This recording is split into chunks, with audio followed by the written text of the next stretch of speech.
de ce qu'ils croient. Les animistes adorent des esprits qu'il faut apaiser à tout prix, et ce qu'ils croient façonne leur vie qui est pétrie de crainte. Les adorateurs du diable, les satanistes, les vrais satanistes, voient les traits de leur visage, leur faciès, porter les marques démoniaques de la perversité. Et ceux qui n'adorent rien, qui ne croient en rien, ce qui est impossible, ils s'adorent eux-mêmes et en arrivent à la glorification de soi jusqu'à la démesure de l'orgueil et de l'égoïsme. Et pour rester dans l'actualité, ceux qui chez nous idolâtrent Johnny ou Madonna ou Terminator ont leur vie marquée par ce qu'ils appellent eux-mêmes leurs idoles, comme ceux de la génération passée qui idolâtraient James Dean, Brigitte Bardot ou Elvis Presley. Ceux qui, en leur temps, encensaient un certain Antoine ou les Beatles, se reconnaissaient du premier coup d'œil, et quelqu'un a dit d'eux, ils ont les cheveux longs et les idées courtes. Alors, comme aujourd'hui, leur vie, leur comportement, leur look, leur choix vestimentaire est à l'image de ceux en qui ils croient. Ils marchent, ils chantent, ils se coiffent, ils s'habillent et même se déshabillent, font des effets de croupe de leur modèle parce que leur cœur est engagé.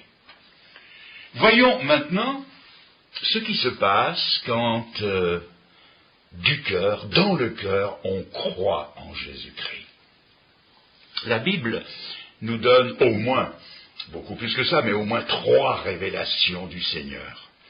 Il est présenté comme le Sauveur, 1, le Seigneur, 2, et le Bien-Aimé, 3. Premièrement, il est le Sauveur. C'est lui qui sauve, et quand on croit en lui, si c'est lui qui sauve, ce n'est plus nous. C'est lui. On ne s'appuie plus sur soi-même et sur ce qu'on a fait pour être sauvé. Le salut tout entier dépend de lui et de ce qu'il a fait dans sa vie, dans sa mort, dans sa croix et dans sa résurrection. C'est-à-dire que dès qu'on croit du cœur que Jésus-Christ est le Sauveur, toutes les prétentions à la propre justice tombent. C'est le début d'une réelle humilité qui s'installe en eux. Deuxièmement, il devient le Seigneur. Il devient notre Maître et nous sa chose. C'est lui qui décide, lui le Seigneur. C'est lui qui choisit s'il est le Seigneur. C'est lui qui fait les plans. On ne pense plus que ma volonté soit faite, mais on prie que ta volonté soit faite. Que ce soit pour l'achat, l'achat d'une cravate, ou d'une robe, d'un complet, d'une voiture, ou que ce soit pour le choix d'une carrière professionnelle ou d'une amitié. Mais oui, les amis, mais oui, j'ai bien dit, jusqu'au choix d'une cravate, c'est bien ce que j'ai dit. Maintenant que j'appartiens au Seigneur, jamais je ne m'achèterai une cravate à l'américaine, ornée d'une pin-up généreusement dégarnie. Et non seulement la cravate, mais ma langue ne se permettra plus des obscénités. Quand j'achète un complet, je me laisse conduire intérieurement par ce qui honorera le mieux celui qui est devenu mon Sauveur et mon Seigneur, et que d'une certaine façon je représente. Oui, vraiment, Jésus, sans que j'entende des voix qui me donnent des conseils, il me parle. C'est vrai pour vous aussi, mesdames. Quand vous aurez besoin d'une robe, vous pouvez vous inspirer du défilé de mode de Lagerfeld ou de Nina Ricci. Quand vous ferez votre choix devant la vitrine de l'innovation ou de la Samaritaine, peut-être serez-vous attiré par la vitrine qui porte un de ces mannequins. Demandez conseil au Seigneur et je suis sûr qu'il vous donnera son avis. vous entendrez au fond de vous-même, de votre conscience, sa douce voix qui vous dira « Mais ma petite fille, cette robe qui a l'air de te plaire, elle est taillée dans si peu de tissu. Et si elle se rétrécit encore au lavage, mais tu ne serais pas bien habillé, mais tout juste bien déshabillé.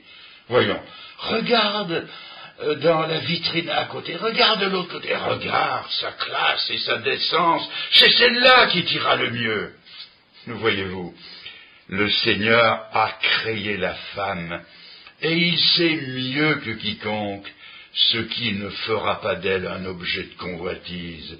Il est meilleur couturier qu'Yves Saint-Laurent ou Coco Chanel. C'est vrai, mais c'est vrai pour l'achat d'une voiture comme pour le choix d'un ami ou d'un conjoint. Le Seigneur peut être consulté, et c'est alors que se réalise ce qui est écrit. C'est la bénédiction de l'Éternel qui enrichit, et il n'y ajoute aucune peine. Je reprends. Premièrement, quand on croit en lui de tout son cœur, il est le Sauveur. Deuxièmement, il devient le Seigneur. Et troisièmement, il devient le bien-aimé de nos âmes, tel que la Bible nous le présente dans le Cantique des Cantiques. Écoutez, « Mon bien-aimé est à moi, et je suis à lui. Comme un pommier au milieu des arbres de la forêt, tel est mon bien-aimé.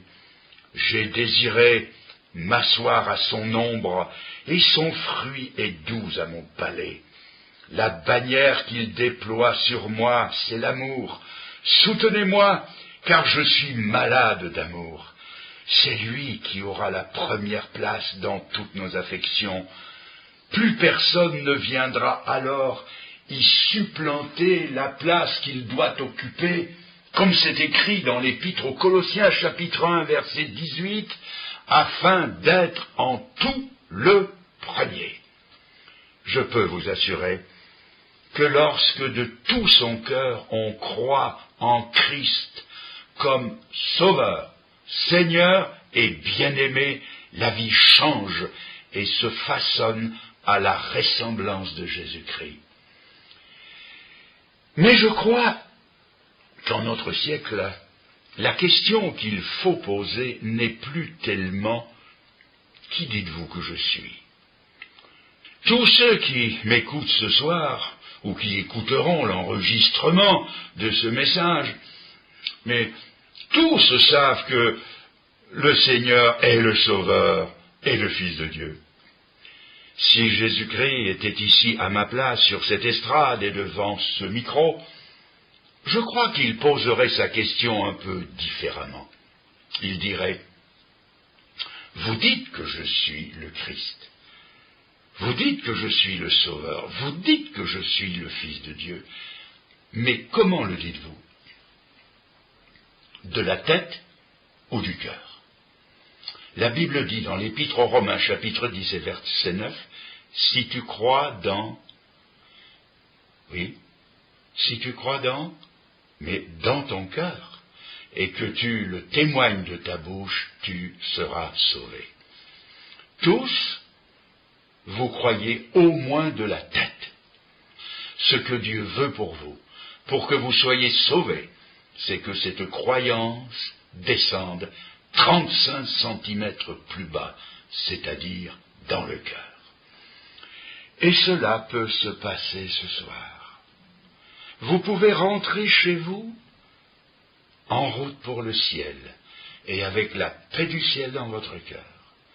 Voulez-vous l'inviter dans votre cœur? Voulez-vous le faire maintenant? Nous allons nous recueillir quelques instants dans le silence et vous pouvez vous décider pour lui dans un court moment de prière et de décision. Si cela peut vous aider, les quelques mots, les quelques phrases que je vais dire lentement, vous pouvez silencieusement les lui dire comme si elles étaient les vôtres. Alors nous nous inclinons. Et vous lui dites, de tout votre cœur, vous le répétez intérieurement, dites-lui, Seigneur, Seigneur, jusqu'à aujourd'hui, tu n'as été ni mon sauveur, ni mon Seigneur, et encore moins le bien-aimé de mon âme. Dites-le lui. Je te demande pardon pour cette longue indifférence. Dites-le lui, oui, pardonne-moi ce péché d'indifférence et tous les autres. Dites-lui encore, dites-lui, Seigneur, je veux commencer à te ressembler dès aujourd'hui. Et je te laisse entrer dans mon cœur, je te laisse entrer dans mon cœur pour venir y faire cette œuvre de transformation. Je crois, Seigneur, que tu es le Sauveur. Je crois maintenant que tu es mon Seigneur. Je crois que tu es le bien-aimé. Ô Seigneur, deviens mon bien-aimé à moi. Seigneur, dites-lui, Seigneur, sans réserve et sans retour, je me donne à toi ce soir. Merci, Seigneur. Merci. Amen.